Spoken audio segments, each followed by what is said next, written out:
Welcome to a journey through time to explore the radiant and tragic heart of 18th century Europe. In this video, we leave the present behind to step into legendary cities where power, commerce, and art reached dazzling heights. From Prague's town hall, which bore witness to tragic executions, to Rome's Piazza Navona filled with diplomatic fireworks, and to the final moments of Venice's glory through the ritual of the marriage with the sea. Thanks to modern AI technology, we can now behold ancient Europe once more. These scenes were created by the team behind the Back in Time channel. Please subscribe to the YouTube channel so I can take you to many more places.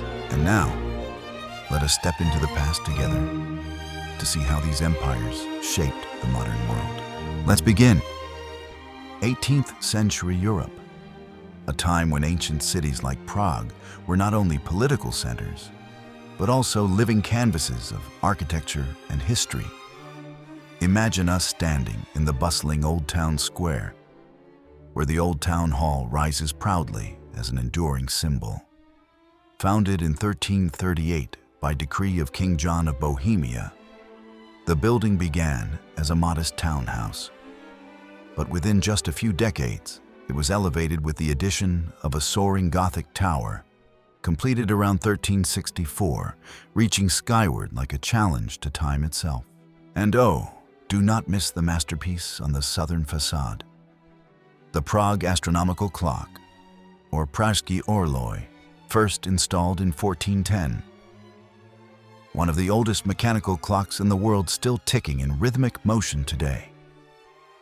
Picture the Roman numerals, the stars, and the tiny moving figures following the cycles of the universe, drawing crowds of 18th century nobles and merchants who gathered to admire it, whispering about the mysteries of science and theology. Yet behind this beauty lie tragic chapters of history. In 1620, right in front of this very building, 27 courageous leaders of the Bohemian Protestant uprising were executed after their defeat at the Battle of White Mountain.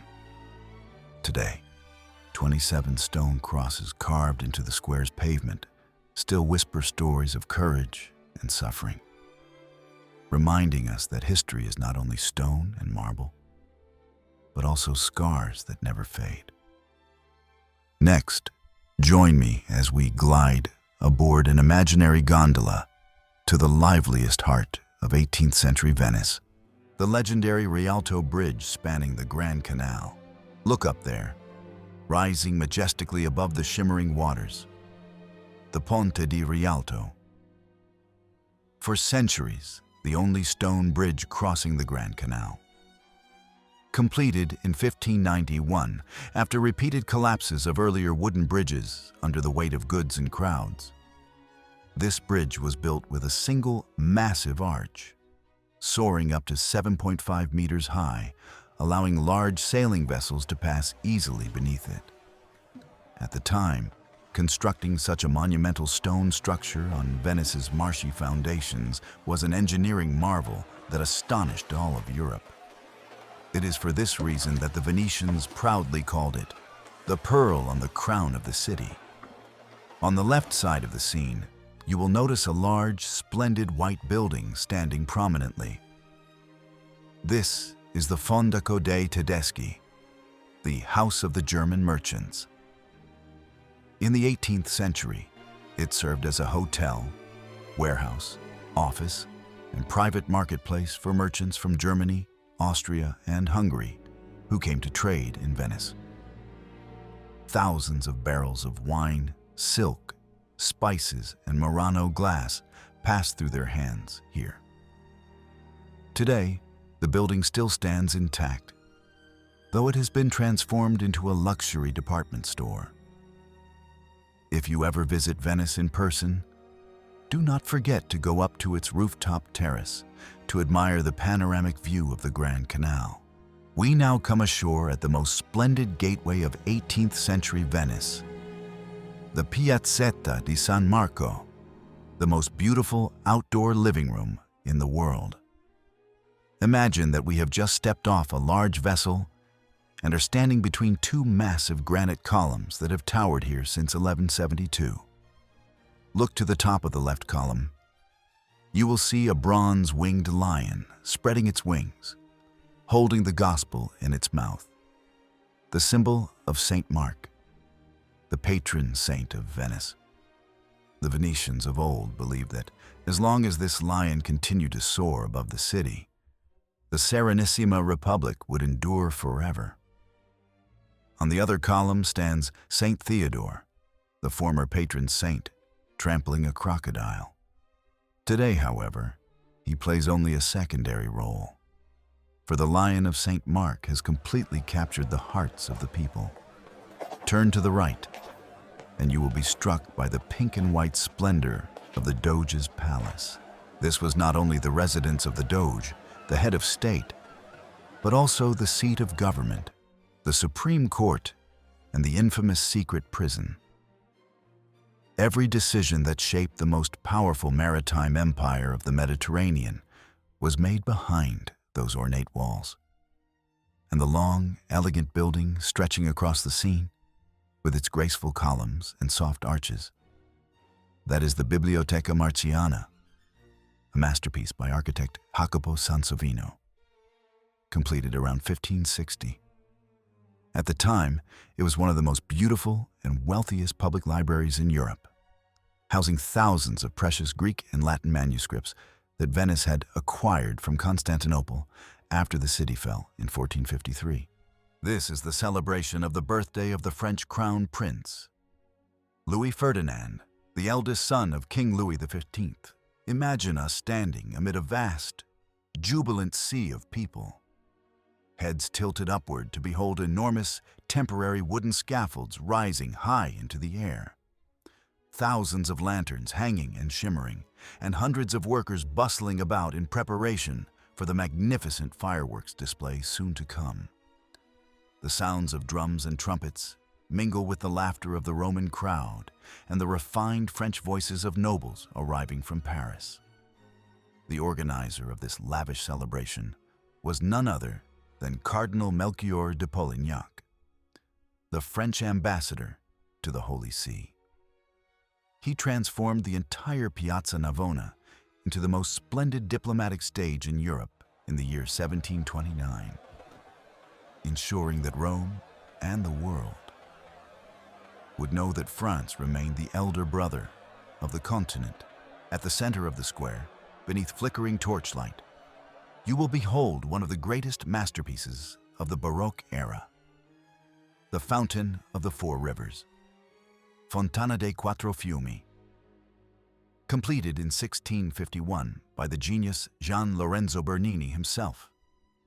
Four colossal river gods representing the Nile, the Ganges, the Danube, and the Rio de la Plata rise dramatically around a towering ancient Egyptian obelisk, as if proclaiming that Rome not only ruled the past, but embraced the entire world. Behind the fountain stands the Church of Sant'Agnese in Agone, its graceful dome and exquisitely curved facade designed by the great master Francesco Borromini, Bernini's lifelong rival. Romans of old liked to joke. Bernini and Borromini brought heaven down into this square, but they could never bear to look at one another. Along both sides of the square, do you see the tall columns crowned with statues of the gods Castor and Pollux standing proudly atop them? These are traces of ancient Rome, still present within the heart of the Baroque city. Finally, I invite you to stand with me on the Riva degli Schiavoni harbor on a radiant spring morning of the 18th century, on Ascension Day, the most beautiful day of the year for the Republic of Venice. Look out across the waters of the basin of St. Mark, Bacino di San Marco. A colossal vessel, magnificent like a floating palace, is gliding slowly forward, its golden oars moving in perfect rhythm, banners fluttering, its entire body gleaming with gold beneath the sunlight. This is the Bucentoro, the sacred state barge of Venice, reserved exclusively for the Doge. Today, He himself sits upon a throne beneath a deep crimson canopy, preparing to perform one of the oldest and most romantic rituals in the world. The marriage with the sea, Sposalizio del Mar. In a moment, he will cast a golden ring into the waters of the Adriatic and proclaim, "We wed thee, O sea, as a sign of true and everlasting dominion." Behind the Bucintoro, the entire center of power of the Republic unfolds like a living painting. The soaring campanile to the left, like a colossal sentry watching over the ceremony. The pink-hued Doge's Palace, with its hundreds of pointed arches and shimmering diamond-patterned facades, where every command to conquer the Mediterranean was once issued. The pristine white, elegant Biblioteca Marciana standing beside it, and farther away, one of the two symbolic columns crowned by the winged lion spreading its wings to protect the city. Along the Riva degli Schiavoni, tens of thousands of Venetians and Grand Tour visitors from England, France, Poland, Russia, and beyond press together. Ladies flutter their fans. Young English gentlemen feverishly jot notes into their travel journals. Children sit on their fathers' shoulders. Sailors cheer. Priests offer blessings. All eyes are fixed upon the Bucintoro in pride and reverence. Trumpets sound from the vessel, and hundreds of oars rise in unison like a forest of golden spears. Then descend together, a sight that sends chills down the spine of anyone who witnesses it. This is only a small glimpse of Europe in the 1800s. There is so much more to explore. So if you enjoyed this journey back through time, please press the subscribe button so you won't miss what we will experience next. Thank you for watching, and see you again in the past.